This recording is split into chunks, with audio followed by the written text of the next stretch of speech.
As you know, we normally have a very good moderator for the debate, Ed Humans, but luckily he had already a commitment for tonight and could not be with us. So I will do my best to moderate the debate tonight.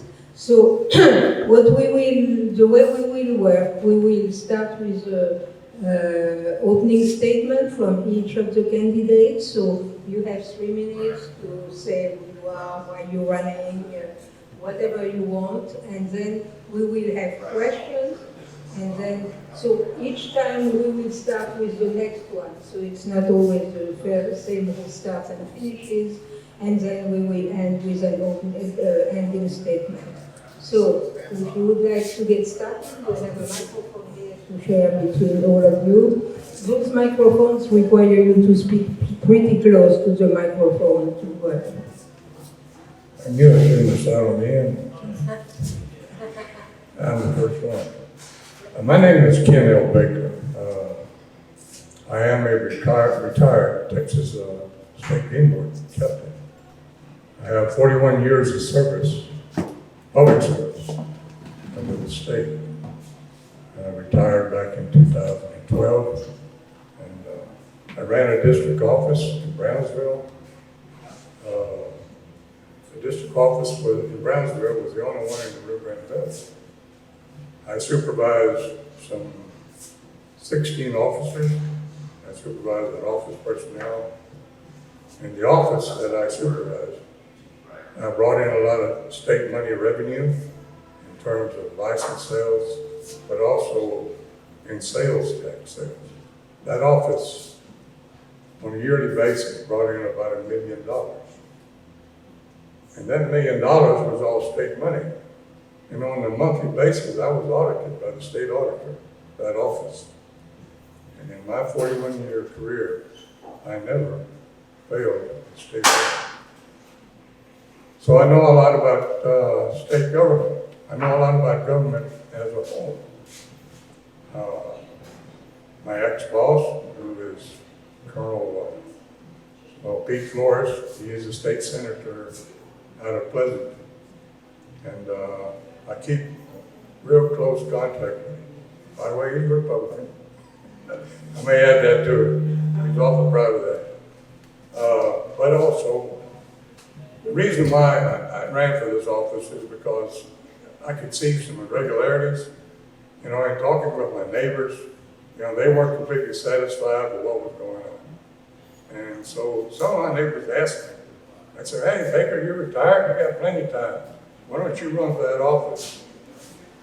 I said, you have the expertise, you have the experience in dealing with the government, in dealing with budgets, dealing with personnel, everything. So that is the reason why I'm here today. And I would like to thank you for inviting me. Thank you very much. And there's probably more that I could add to what I just said. And I'll think about that once the microphone gets done.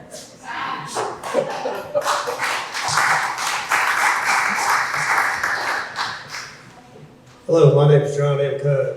I'd like to thank Suzanne and Chad and everybody for showing up and giving us a platform to speak today. Been in the oil business since 1980. Run several oil companies, owned several oil companies. I own houses in several states. I own multiple properties in Nueces County. I've had multiple dealings with the appraisal district. None of them good. None of them good. I give you for instance, you guys realize property taxes in Nueces County on a house, let's say $800,000 is 2.5 times what a $800,000 house is in California. Literally 2.5 times. Wow. Yeah, I mean, unreal. We are playing catch me if you can at the appraisal district, and enough's enough. I mean, this is the reason I'm running. I show up, I argue with them, and they'll give me a comparison on a house 6 miles away. Okay, my mother passed away in 2005. I kept her property, still have it. With no homestead, her property went up 250% in 4 years. I went down to the tax office. they said, oh, our mistake. They lowered it back down. But for 4 years, I just wasn't paying attention. I just paid the taxes, like most people do. And most people that have a mortgage, it's a few bucks a month. They don't pay attention to it. You know, just, what's another 20 bucks in my payment? You know, it adds up, and it's time to, you know, for us to do something about it. And it starts with the rules, it starts with regulations, it starts with transparency, it starts with oversight. And that's why I'm running. You know, I said at the last meeting, you know, there's nobody more motivated than an angry taxpayer. That's me. You know, I've had enough. I do have a dog in the fight, and I appreciate y'all's vote, and I appreciate y'all's time. Thank you.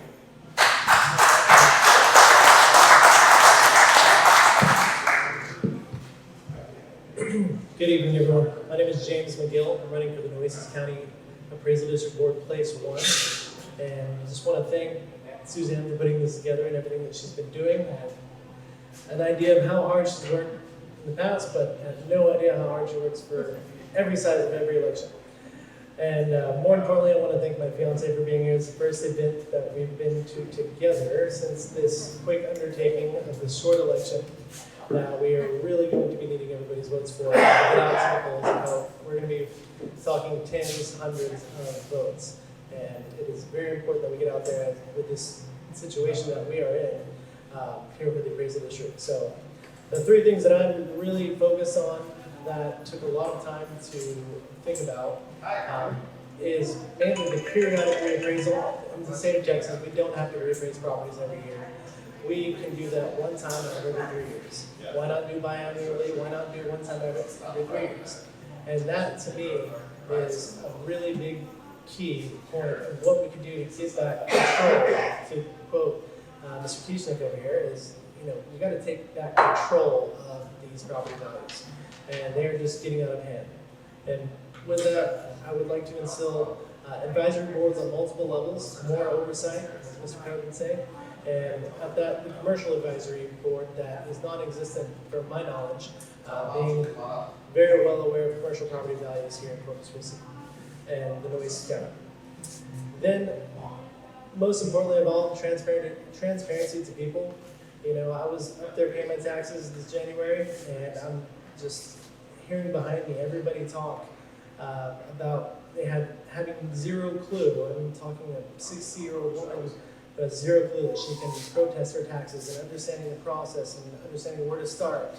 And I just want to see that be more of a comfortable scenario for everybody in Nueces County to understand where they can use their rights that they are given to take control back of their property taxes that have gotten out of hand in Nueces County. Now, a little backstory myself. I've been a real estate agent for the past going on 8 years now. And this is my livelihood. This is what I do for a living. This is what pays the bills, is property valuations. And at that, I want to go and instill some expert knowledge of what it looks like to value property realistically, comparing on many different levels, other than just, you know, what the state says, even so, or even what the comptroller says, but to a realistic level of multiple approaches that can be taken to get to a realistic value. So, therefore, just wanted to ask for your vote for my place at Nueces County Appraisal District Board Place 1. My name is James McGill, and I am a full-time real estate agent here that values properties regularly on a regular basis and understands it from the front to the back. So, thank you guys.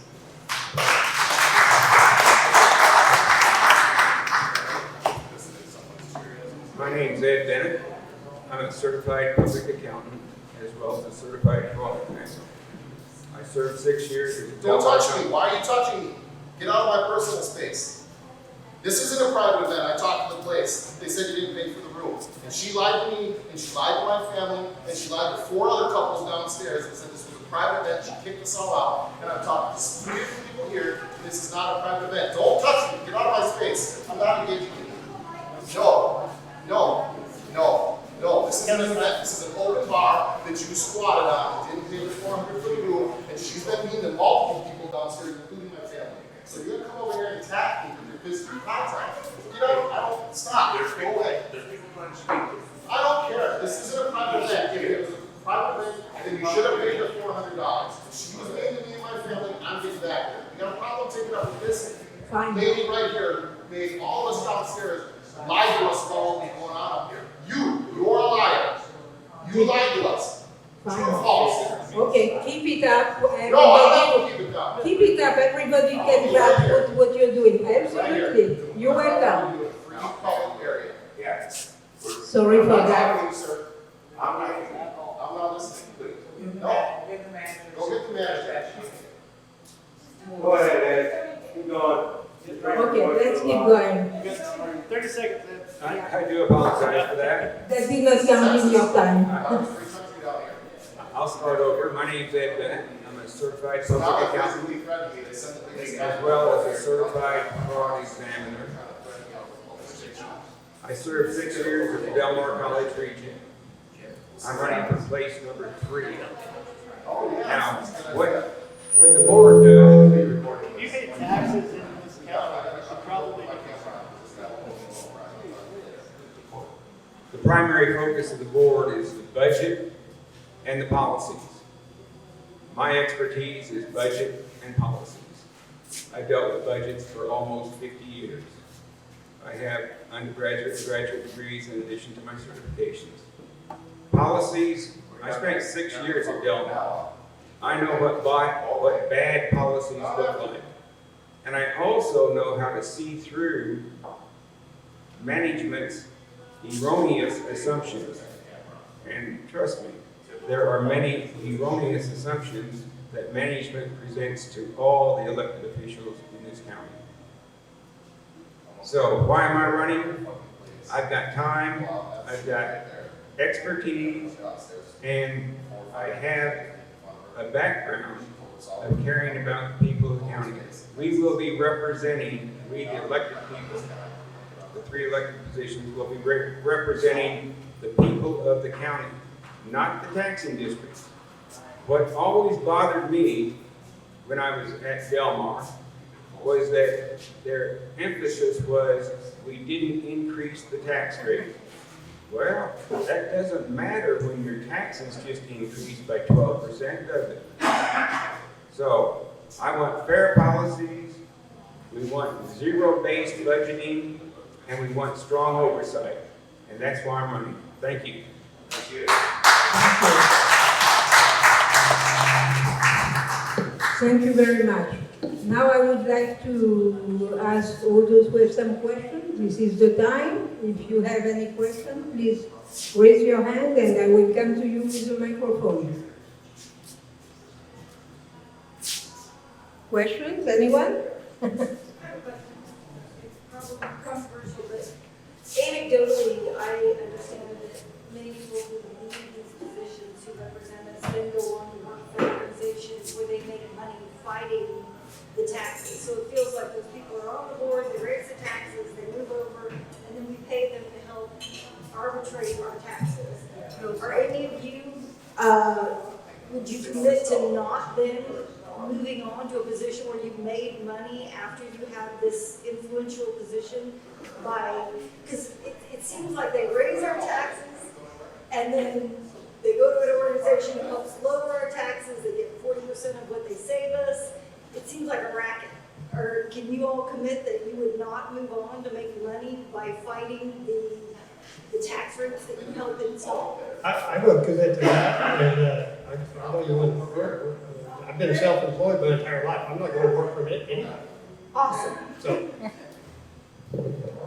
By the way, if I can, before I let everybody else answer, I don't know if you noticed the last point of their pledge is to personally and publicly advocate for serious, real, and lasting property tax reform for all of the Texas taxpayers.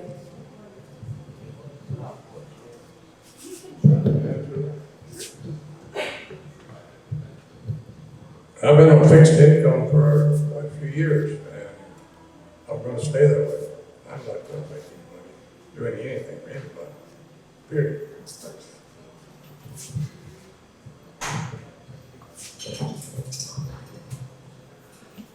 Well, I would say the point of us here today, doing what we're doing and trying to represent the community, is to keep the tax values down that we see that there already is a problem with. So the goal here would be not to have the appraised values being raised to where the people that you're speaking of that are making money off of the difference of the increase would be out of a job.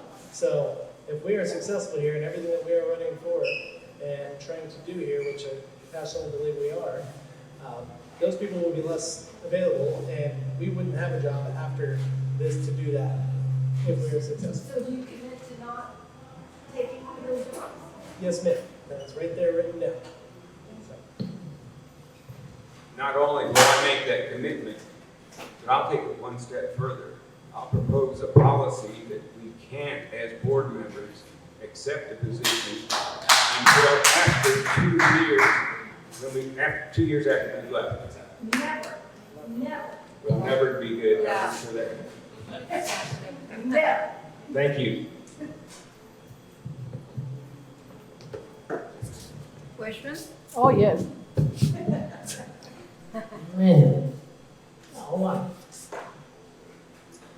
When I moved to Ireland, I was very happy about the property taxes. Very happy. Right now I'm thinking sell the house because it's ridiculous. So who would you, before I gotta go do it my work, who really wants to cut break? Because every year supposed to be lower, every year come up.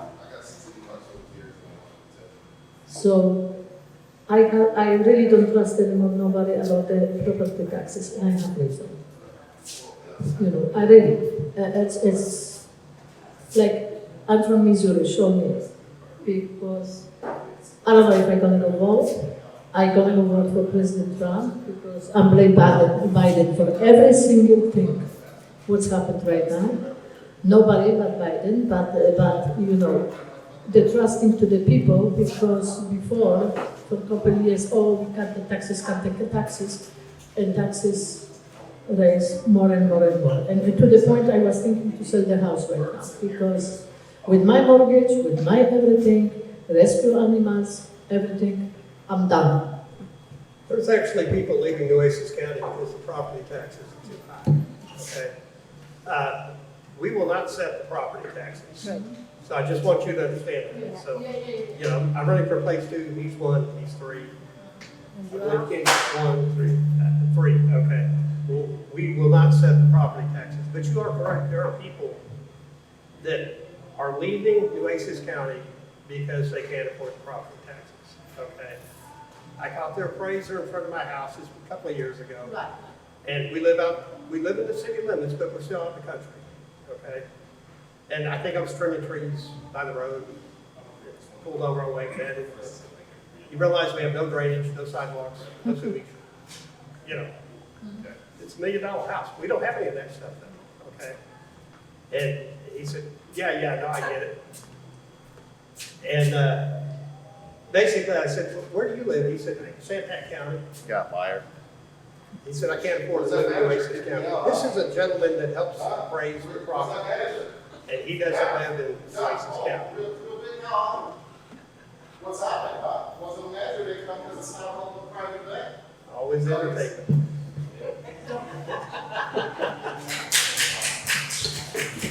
So to answer your question is, I'm not sure about Ed. I have a dog in the fight, he has a dog in the fight. Raising taxes, anybody raising taxes hurts us. Okay, I mean, it hurts us, it hurts our family. I have children that live in Nueces County, own property. You know, it hurts them. So I'm running to see if I have the influence on stopping this from happening. Okay, that's why I'm running, all right? Like the break or something. I mean, I'm not gonna go sell it right now at this point or something, but I think so next year or next 2 years, I will be forced to sell it. No, I understand. I understand that we're all in a similar boat with And you. then Everybody in this room. Especially I double the mortgage, right now it's done because I want to pay off faster. Yeah. example. No, But with the property. I'm with you. When you go to sell that house, for what the appraisal district has it appraised for, Right. you're not gonna get that for it. Yep. Because they have it appraised for too much. And that's what we need to work on. And these are things we need to work on. But again, I got a dog in the fight. I'm running for place too. I'm right with you. I own property, a lot of property in Nueces County. So I feel your pain and I'm with you. To touch on your question, I mean, essentially my business that I do daily is real estate sales. And at that, I have it is not much different in the sense when I've seen people go get approved for a mortgage and then 5 days before closing, they put in the tax values that are coming in on a new construction home that maybe weren't calculated because it wasn't finished, and then it comes in finished. At that point, that tax value that is for the entire area for the new construction homes will affect the buyer and not be able to be approved to buy that property, even after they've spent money to, for appraisal and all fees going through the loan. So I've seen this firsthand where these appraisal values just do not help out with our population growth or with our community and moving into a positive direction. In the sense that the mortgage value that you're speaking about, and every year when the taxes are reappraised, that goes back towards something that you have to pay monthly. So if it's increased every single year, the mortgage is not going to be fixed. The mortgage is going to increase, and it could force somebody like yourself that we probably value here in the community to stay here to leave because they can't afford to do so. For instance, my fiance and I have a neighbor, and this past year we watched her almost get taxed out of her home. And if it wasn't for some help that I had assisted her with some other people and getting her some help or getting these protested values, she would have had to move back home after being here for 15 years because she could not afford it. And she knows that home is cheaper than it is here. So I see that entirely daily in my business when I live. And I think that that's essentially why I am so passionate about this position. Just to clarify, my taxes are frozen. I can't benefit one dime from this position. I'm here to fight for the taxpayers, not for me. Whatever I do has no impact on me financially. Now, I have witnessed the taxing authorities, when you compare them to the other districts in Texas, we are way off the bell curve. And for instance, I served at Del Mar.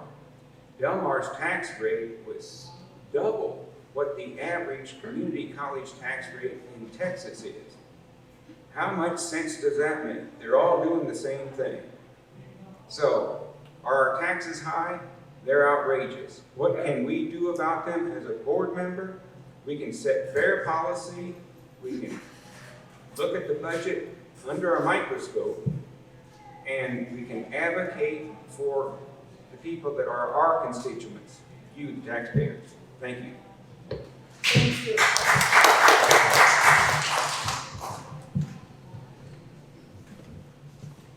I myself am on a fixed income. If my valuation of my house goes up, that means less money for me. So I can see your point. I'll give you an example. The neighbor down the street, they were in the process of buying a house.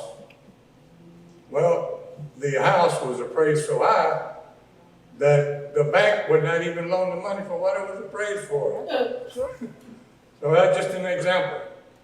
It's I can't promise you your taxes are going to go down, by no means. But I will say this, it will be fair.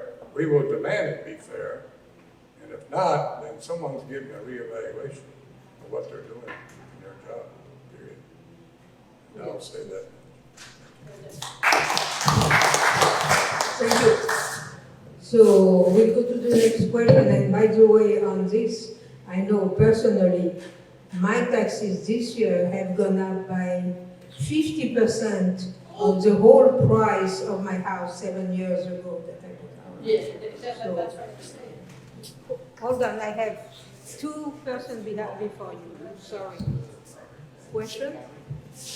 I assume we will elect three of you for 2 years. So I have a question. Number one, while running for this position, have you evaluated what is your power and what is your leverage on the background of the taxes regulation? Because there are regulations of the state or laws of the state which the county cannot violate. So the question is, have you evaluated this? And did you find what you can do and what you cannot do?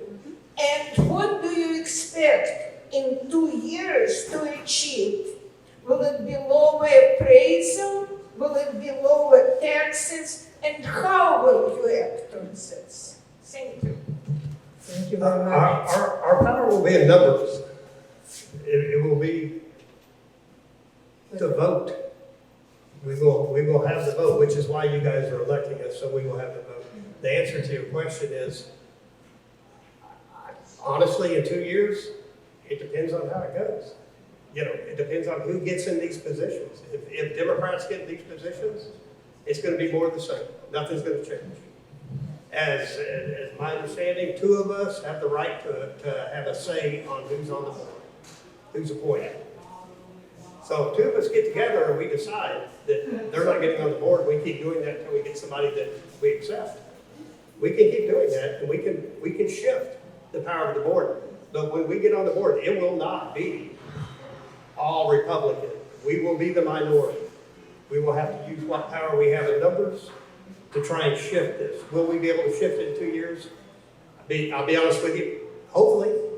I hope so. I can't promise you that though, but I hope so.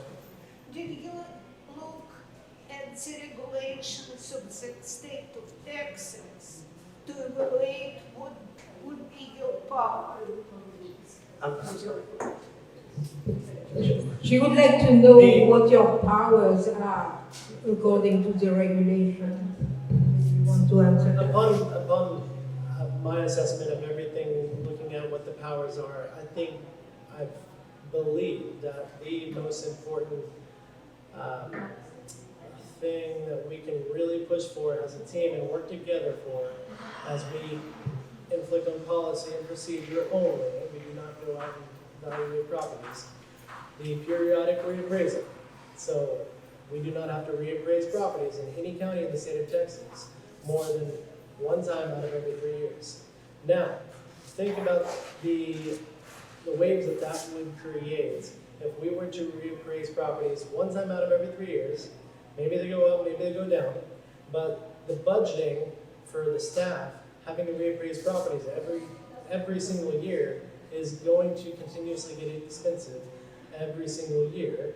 As inflation and the economy and everything that is going up, we have to afford to pay these people to do so. Now, taking control of this just hike that we're going on, I feel that we could really take control of that with the periodic reappraisal that is allowable by the state to be done in any county in the state of Texas, which we are not doing here. So that would solve a lot of the problems, and that's one thing that I'm really pushing for, that I've figured out what can be done and make the biggest impact. And it takes a team to do so.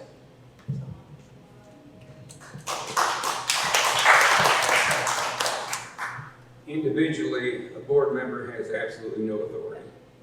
We need 5 votes. That's why it's important that we get a coalition in there. We need 5 conservative votes. What are we going to accomplish in 2 years? Well, if we have 5 votes, we're going to accomplish a lot. We can rewrite all those policies. We want fair policies. We don't want them skewed one way or the other. We want fair policies. Fair budgets. You cannot rewrite the policies of the state, even if there are 8 of you. There are state policies. The board policies have to comply with all state and federal laws. Those would supersede the board policy, so they have to comply. But where there's any wiggle room at all, we, the board members, 5 of us, at least 5, takes majority, can rewrite these policies to be fair and conservative. We need 5 people in there. We've got 3 running. We need 2 more, and I think we can get them. I have a strong feeling we can. Thank you.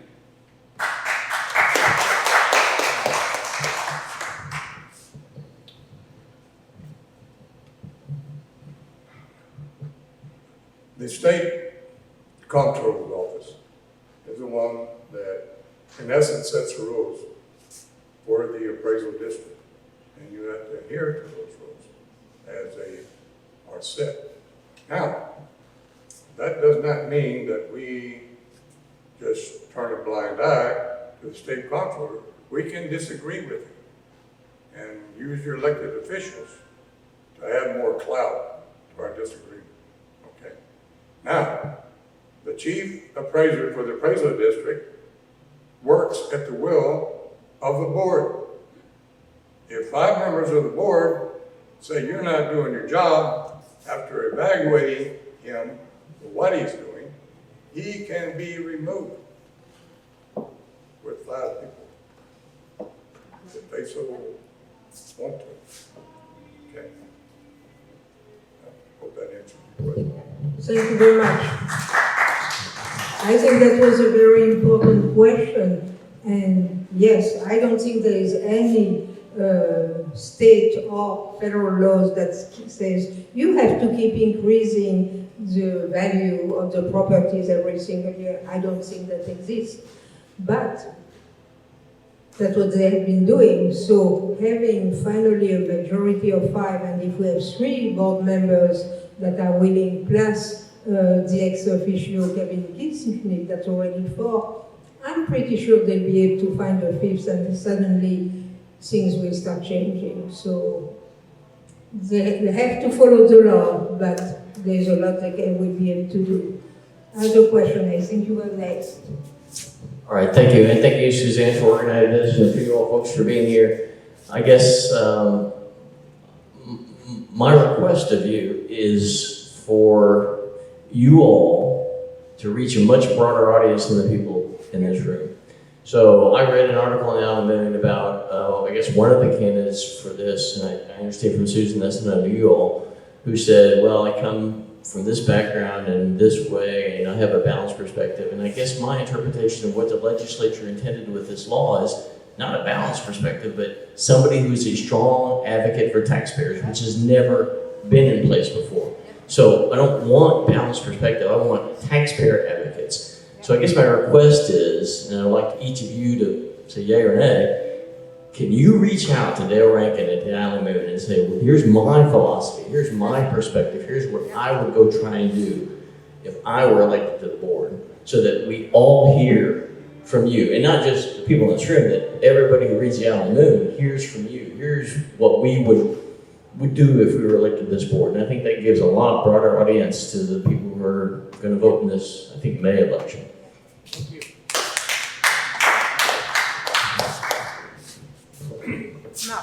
Can I add to that? Oh, sorry. Uh, You were next I've, to start. We were taking. I've conducted numerous public hearings on new laws. Matter of fact, they were mandated by law across the state. And as elected officials, the 3 that are elected, if it's within the boundaries of the law, they can have, in essence, a town meeting where the taxpayers can voice their concerns or even voice their suggestions. It's something that can be looked into. Because we work, elected official works at the will of the people, period. And he's supposed to represent the people that he elected, that elected. That's what they're supposed to do. They should do. I would. On the Alabama,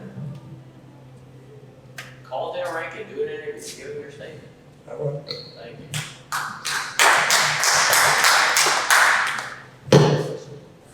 Yeah, I wouldn't say I'm well-rounded.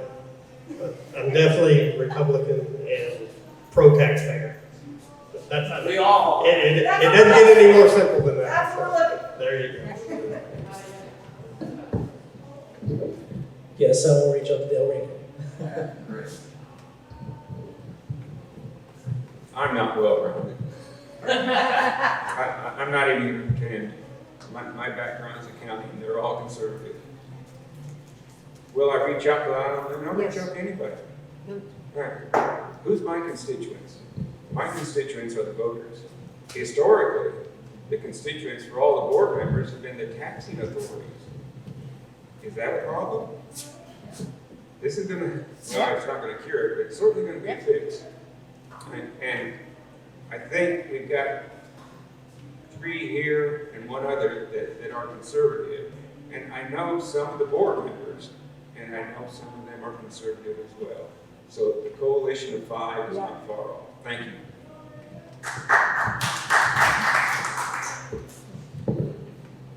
So thank you for this question. I think that's very important. And for sure, I don't think any of you are from the island, but while I know we have an important impact on the island, I know Dale Rankin did reach out to us recently to say, well, we really should talk and try to have a unified position on the endorsement. So I said, yeah, as you know, my priority is not just to have representatives who will be fair for the island, but also that they are conservative Republicans. But I'm sure if you are willing to focus on conservative Republicans, we can agree on our endorsement. So yes, I would encourage all of you to go and speak with Dale Rankin. But regardless of whether they're Democrat or Republican, just being willing to put the position in writing, which is what Dale always offers. Absolutely. So, who cares what their position is? Just solidify it so that people can make an informed choice. And that's why he wants us to unify our position. But I had still to say, I'm willing to unify it, but for me, they still need to be, because there's a Republican group to be a Republican. So, Mark. My name is Mark. I'm a political and economic refugee from a state, People's Republic, Revolutionary Republic in California. No! Is there anybody here that can't hear me? Yeah. We hear you fine. We hear you. About 25 years ago, California was faced with the same situation that Texas is in now. In that, you could have bought your house for about $20,000. And your neighbors on each side of you could have bought their houses 10, 15 years later for $225,000, which made your house that you bought for $20,000 taxable now for $225,000 in property value. It was literally forcing people to sell their house and move into rentals because they could no longer afford property tax. Is it time for the state of Texas to have a Proposition Type 13? No. Gentlemen?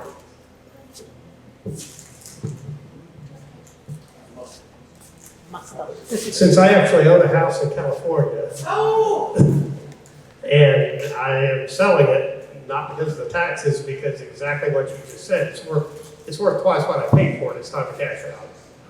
You know. Remember though, when you're talking about Texas doing this, California has personal property tax. That's where they make up their shortfalls in their appraisal tax. In other words, that $800,000 house, okay, that's taxes are around $8,000, and they're 16, 18 here, okay.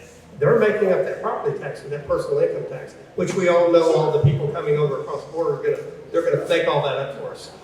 I'm being sarcastic. But so in answer to your question, you know, You can't have one without kind of really looking at, do we want a personal income tax in Texas? Of course not. And let's You know, think so- about what happens to our children when they want to go. So what happens is it locks in for people who are already there, the early comers are paying less than their share for public services. And now my child comes of age with his wife and he wants to buy a house. He's picking up the difference. It should be a fair appraisal process and a fair tax process, and locking it in because you got there first. Now, you set this, you're pushing people out instead of inviting people in. What's fair? What's fair is everybody's appraisals. I get when you're 65, lock in as a senior citizen, but if you got there 20 years before your neighbor, should you be paying half the taxes that the neighbor is for the same services?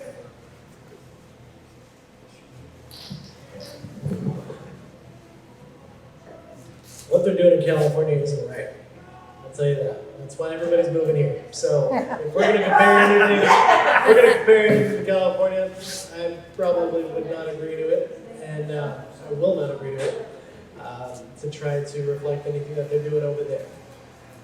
But as you did mention in your statement, as far as your property being 20,000, these two being 200,000, how do you evaluate that? Years later, that's what I do for a living, and I'm an expert at it. So I can make sure that the ARB board is understanding and appraising property correctly with the help of all of us on the board setting the right policies and procedures to make a fair assessment. So I think I'm answering that correctly. And if the board won't set this policy, right? This is a state discussion on tax. That's exactly right. We're running for the Nueces County Board. That's right. And whatever the state does, they're gonna do Yep. without our input, and they're Yep. not gonna consult us. So, my personal feelings on that are almost completely irrelevant. However, again, I'll say, and I'll reiterate what's been said here, we want taxes to be fair. And right now, they're not. They're outrageous. So we want fair taxes, we want to represent our constituents. We don't want the other elected officials to say, we didn't raise your tax rate. We want them to be honest, make them raise the tax rate, and then vote them out. Thank you.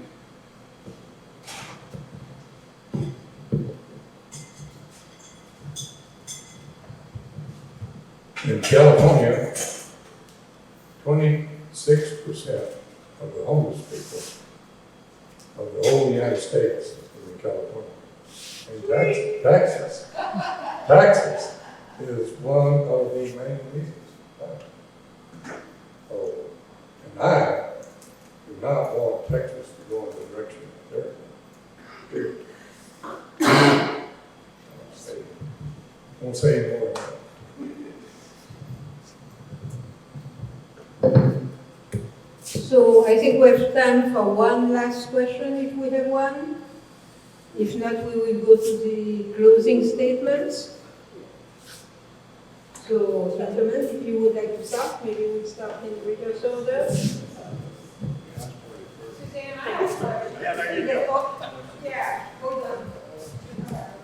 One more. Yeah, since this lady over here mentioned services, what do our taxes go for? Because my understanding was that they went to help out the schools and the medical facilities. So what are these appraisal taxes Next time I used for, order please? Okay, first of all, the appraisal district sets the appraised value of all the property. They don't do the taxing. The taxing entities impose the tax on everybody. So we have nothing to do with the taxes. What we do, the appraisal district, is establish the basis that the taxing authorities use to calculate their taxes.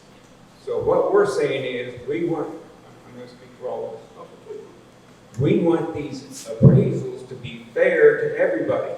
Right now, it's our belief that they've not been fair. So we're not the ones taxing you. The taxing CCISD taxes you. Right. The city taxes you, the county taxes you. They use your money.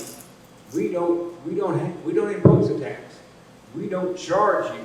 We charge the taxing entities for our services. We don't charge you. However, you're absorbing any cost that we incur because we charge the taxing entities and they have to increase the taxes. But we're going to work on that. That's the budget part. So, in summary, we don't tax you. That's the taxing authorities. Be careful who you vote for. Thank you.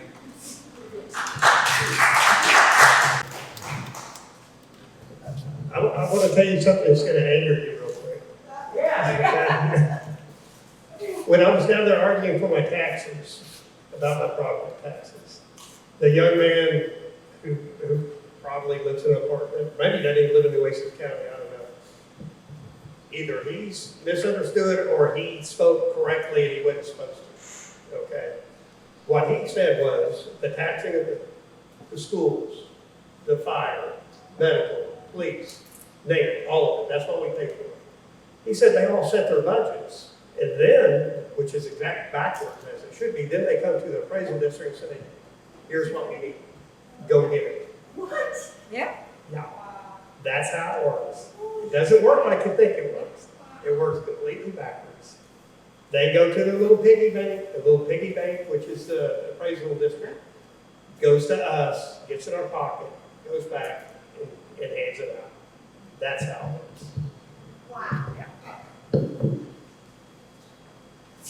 So, yeah, and that's very important to know, and that's why we really have to change that, and that's why we need to have our taxpayer advocates in our elected officials, not piggy bank of the taxing entities like we have so far. So, Because thank it's you so much. dishonest to raise the appraisals and not the taxes, Yep. right? It's a completely dishonest Yes, process. absolutely. It's a shell game. That's all, yeah. So, will you go, were you doing your closing statements? Yeah. I think Ed was answering the question. Yeah, okay. Closing statement. Closing statements. Okay, my name's Ed Bennett. Again, I'm running for position number 3. Again, my expertise goes back to budgets and policy. The requirements of a board member is to understand the budget and change the policies. We need a coalition to change the policies. We need 5 votes.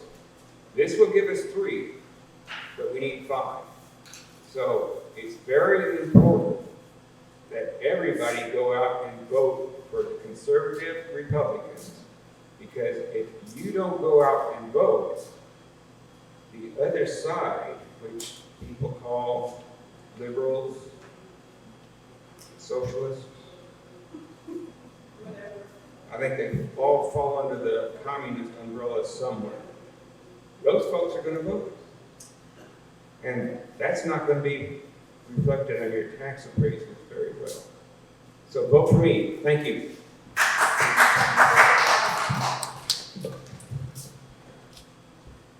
Again, my name is James Magill, and I am seeking everybody's vote here this evening for my place at the Nueces County Appraisal District Board, Place 1.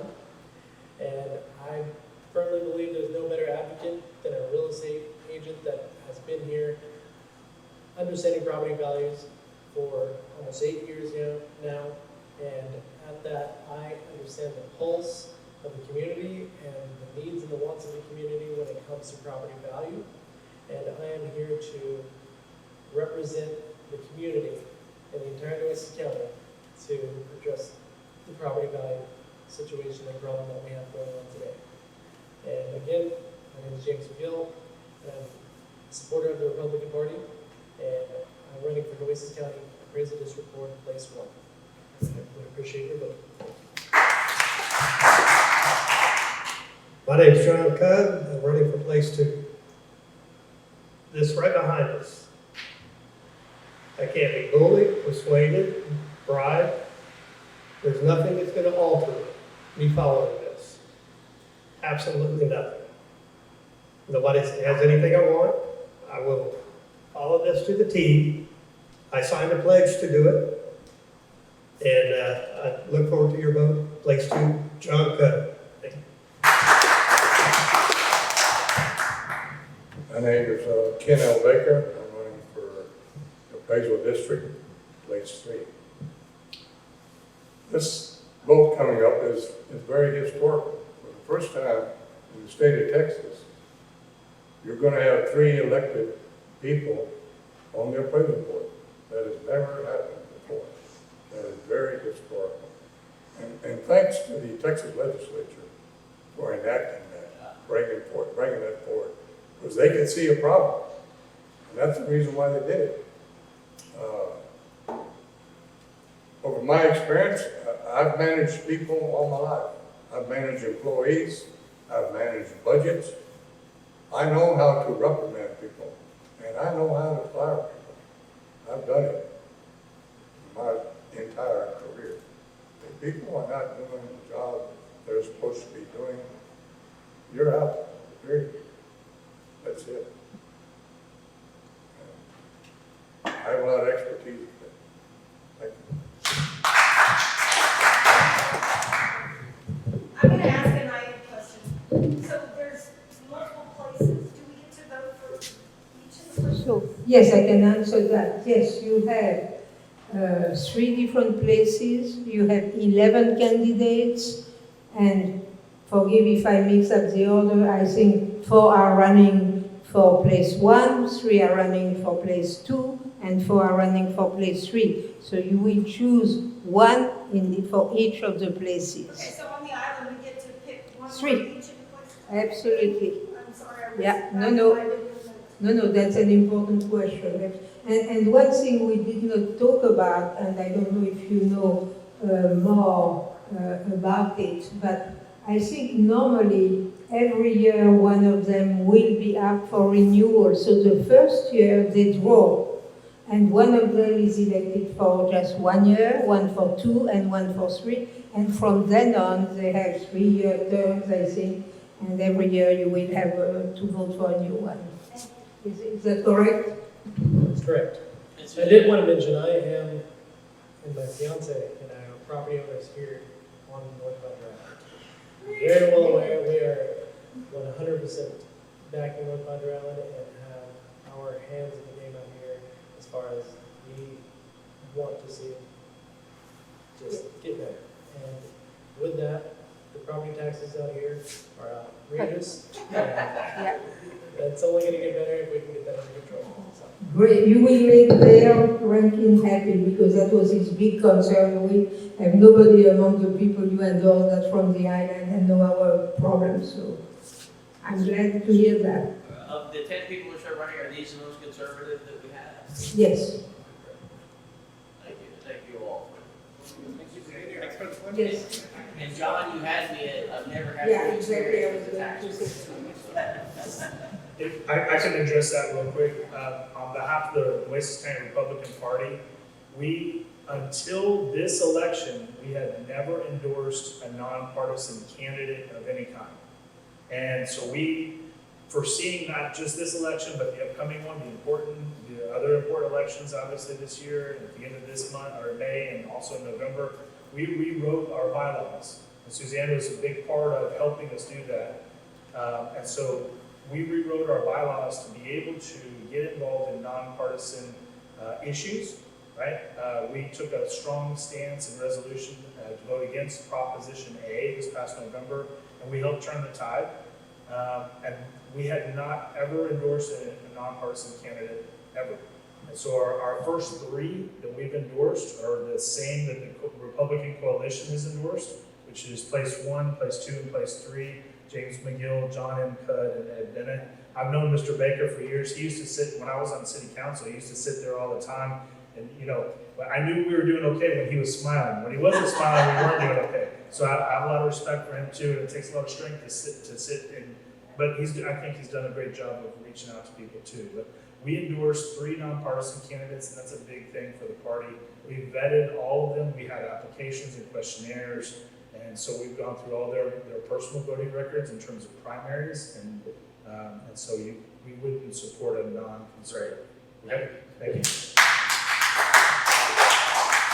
Thank you, and thanks for the question. as you may know, until this year, we were the only Republican group to do endorsement in non-partisan races and in primaries.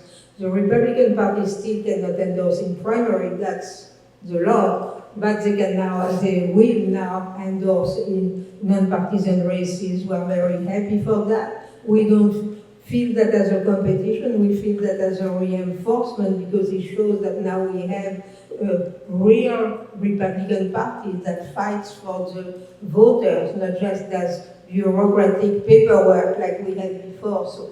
And that is reflected in the results we had in the primaries. So we are very glad to see that change. And yes, we will try whenever possible to align our position. It wouldn't look really good to have two Republican groups, but we'll try to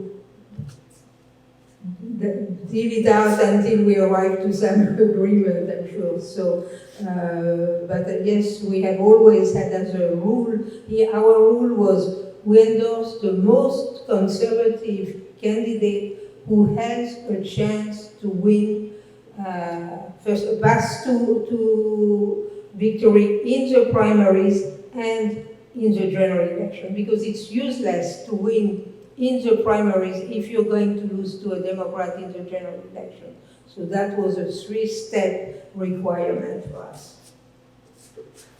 So thank you everybody. Thank you. Yeah, thank you to all the candidates for coming.